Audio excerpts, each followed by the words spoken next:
Bueno, continuando con el tema 13, en esta oportunidad vamos a hablar del mecanismo de parto, presentación cefálica de vértice, tema que mucho el licenciado Rodríguez preguntar, exámenes final, que vamos a tratar de hacerlo lo más didáctico posible. En primer lugar, tenemos que saber que el mecanismo de parto forma parte de fenómenos pasivos, donde el mecanismo de parto consiste en una serie de movimientos que debe realizar el feto para poder atravesar y transitar a través del canal del parto. Esos movimientos que debe realizar el feto son la flexión, que ya la vimos cuando vimos exploración obstétrica. Recuerden que la flexión es cuando el mentón toma contacto con el esternón y de esa manera logra reducir los diámetros. La extensión o la deflexión, que es justamente lo contrario a la flexión, es cuando el mentón se aleja del esternón. El asinclitismo, que es una serie de movimientos que realiza la cabeza, estoy haciendo yo, y la rotación interna. Bien, esos son los movimientos que realiza la cabeza fetal en un mecanismo de parto. En tanto, el mecanismo de parto en presentación cefálica de vértice es la modalidad de presentación más frecuente por ser la más eutóxica o normal, se da en un 95% de los casos, y decimos que es una presentación cefálica de vértice cuando el feto se sitúa longitudinalmente ofreciéndose al estrecho superior por su extremidad cefálica bien flexionada. Ya sabemos nosotros que cuando hablamos de situación, hablamos de la relación de los ejes, es decir, de los ejes materno y fetales. La presentación cefálica, el feto se sitúa longitudinalmente, ofreciéndose por la extremidad cefálica. Bien, la presentación, recuerden que es la parte del feto que va a tomar contacto con el estrecho superior y digamos que es lo bastante voluminosa como para desencadenar un trabajo de parto por sí mismo.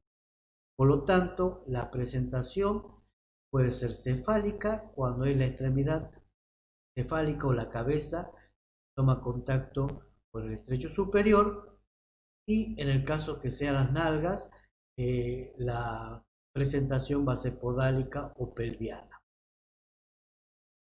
Decimos que la presentación es de vértice cuando es el diámetro, este que voy a marcar acá, se llama suboccipito bresmático, el que toma contacto con el estrecho superior de la pelvis, que mide 9 centímetros. En primer lugar, cuando la cabeza llega al estrecho superior, es este el diámetro, toma contacto, que es el occipito frontal y que mide 12 centímetros. Bien. El mecanismo de parto en presentación cefálica de vértice básicamente consta de 3 periodos que son, sabemos, la acomodación, el estrecho superior, después tenemos este codo del canal en donde la presentación va a ser el pasaje para poder atravesar la excavación y en tercer lugar la acomodación en el estrecho inferior para poder atravesarlo y salir al exterior. Estos 3 tiempos se van a subdividir para su estudio en 6 tiempos que son acomodación, estrecho superior, el descenso y el encaje, acomodación en el estrecho inferior, donde va a realizar un movimiento que es la rotación interna, el desprendimiento, la rotación externa y el desprendimiento total del feto. Bueno, esos son 6 tiempos que lo vamos a estudiar uno por uno para ver la importancia que tiene. El primer tiempo, como decía, es la acomodación en el estrecho superior,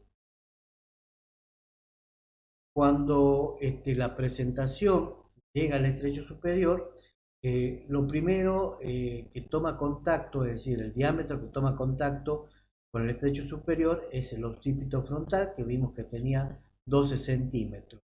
Pero al llegar, ¿sí?, al estrecho superior se va a producir la flexión. La flexión que es, vemos en esta figura, cuando el feto toma contacto el mentón con el esternón. ¿Por qué se produce la flexión? Por la ley de las palancas, en donde tenemos una fuerza, es decir, las contracciones uterinas que se transmiten a través de la columna vertebral, y al llegar al cráneo fetal tenemos que va a encontrarse con dos brazos de palanca de diferente longitud, la que se dirige hacia el frontal, que la vemos que es de mayor longitud, es el brazo anterior, y un brazo posterior que se dirige al occipital, que es de menor longitud. Por lo tanto, cuando llega a este punto, se produce o se deja vencer el brazo, produciéndose de esa manera, ¿sí?, la flexión de la cabeza. Y en este caso, como vemos acá, se va a producir la flexión, y el diámetro que va a tomar contacto va a ser el suboccipito bregmático, que medía 9,5 centímetros. Ese es un movimiento, la flexión, pero para que ustedes tengan presente cuando el mentón toma contacto con el esternón. Y también va a realizar la orientación. La orientación significa que va a buscar un diámetro de la pelvis del estrecho superior para poder atravesar. Recuerden que la pelvis femenina presentaba diámetros transversos, oblicuos y anteroposteriores. Generalmente el diámetro que va a elegir va a ser el diámetro oblicuo izquierdo, que es el diámetro que va de la articulación sacroiliaca derecha a la eminencia iliopectínea izquierda. Ese diámetro oblicuo izquierdo mide 12,5 centímetros, en cambio el diámetro oblicuo derecho mide medio centímetro menos, o bien va a elegir el diámetro transverso útil, que va de ambas líneas innominadas. Entonces, justamente la orientación es elegir un diámetro para poder atravesar el estrecho superior. Ya vemos diámetro subcipitobregmático, que mide 9,5, que elige el diámetro oblicuo izquierdo para poder atravesar el primer obstáculo que lo constituye el estrecho superior. Bien, ahora vamos a ir al segundo tiempo. El segundo tiempo es el descenso y el encaje. El descenso y el encaje se produce gracias a las contracciones uterinas, lo que van a motivar el descenso del móvil fetal a través del canal del parto. El descenso puede ser en sinclitismo o asinclitismo. Bien, ¿qué es el asinclitismo? El sinclitismo, disculpe. El sinclitismo es cuando el pasaje de los parietales a través del estrecho superior se realiza de manera simultánea, como vemos acá. Eso denominamos sinclitismo. Y el asinclitismo es cuando primero pasa un parietal, generalmente el posterior, en contacto con el sacro, y luego el anterior, es decir, hace como un movimiento de campana o badajo de campana. A eso lo llamamos asinclitismo.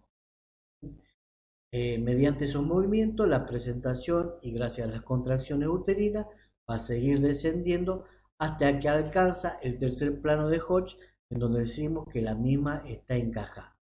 ¿Desde dónde hasta dónde va el tercer plano de Hodge? Desde el promontorio hacia el culmen retropubiano, que sería la mitad de la sínfisis del pubis. Ese diámetro, que se denomina promonto pubiano mínimo, recuerden que mide 10,5 centímetros. Entonces, cuando la presentación alcanza el tercer plano de Hodge, decimos que está encajada. Entonces, en definitiva, el segundo tiempo, el descenso, que puede ser sinclítico o asinclítico, y el encaje cuando llega, digamos, al tercer plano de Hall. El tercer tiempo del mecanismo de parto en presentación cefálica de vértice es la acomodación en el estrecho inferior, en donde realiza la rotación interna. Recuerden que sería el estrecho inferior la parte del codo del canal del parto. Entonces, cuando llega al codo del canal del parto, va a cambiar de dirección, se dirige hacia adelante y luego hacia arriba, quedando el occipital en contacto con el pubis. Es decir, rota 45 grados, el occipital se ubica debajo del pubis, es decir, occipito púbica, y de esa manera se produce la rotación interna. Entonces, el diagnóstico se realiza a través del tacto, donde lo que vamos a tactar, la fontanela posterior o menor, está cercana al pubis. Entonces, el tercer tiempo, la acomodación estrecho inferior o rotación interna. El cuarto tiempo del mecanismo de parto es el desprendimiento. Recuerden que durante todo el descenso de la presentación a través del canal de parto ha permanecido flexionada. Entonces, en esta última instancia que toca, que es atravesar este diámetro que se llama subcoxis subpubiano y el plano muscular, debe cambiar, modificar esa actitud para poder atravesarlo. Entonces, en esa etapa lo que va a hacer es la deflexión, es decir, el mentón del feto se va a alejar del esternón y con ese movimiento se va a producir la retropulsión del coxis.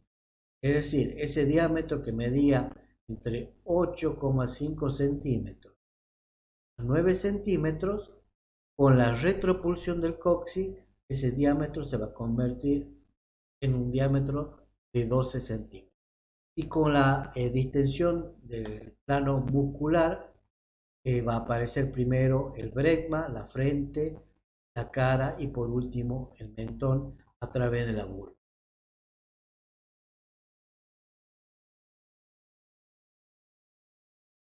El desprendimiento es el cuarto tiempo.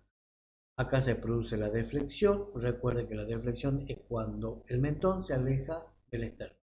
Y con eso produce la retropulsión del coxis y la salida de la cabeza a través del canal del parto. El quinto tiempo es cuando la cabeza ya está afuera de la vulva. Lo que va a hacer espontáneamente es una rotación externa, quedando del lado primitivo del mecanismo de parto, es decir, que si el occipital estaba hacia la izquierda, va a rotar hacia la izquierda, y si era una derecha, va a rotar hacia la derecha. De esa manera, a través de la rotación externa, es un movimiento de restitución, va a quedar el hombro anterior por debajo del pubis y el hombro posterior por debajo del sacro. Entonces ese es el quinto tiempo, que se denomina rotación externa. Y por último, el sexto tiempo es el desprendimiento de los hombros y la salida total del feto. Por un movimiento de inflexión, lo primero que va a salir es el hombro posterior, y luego por un movimiento de restitución o de flexión va a salir el hombro anterior. Por lo tanto, el resto del feto va a salir, digamos, con facilidad. Movimiento del hombro posterior, el hombro anterior y el resto del feto. Bueno, eso sería en sí los 6 tiempos del mecanismo de parto.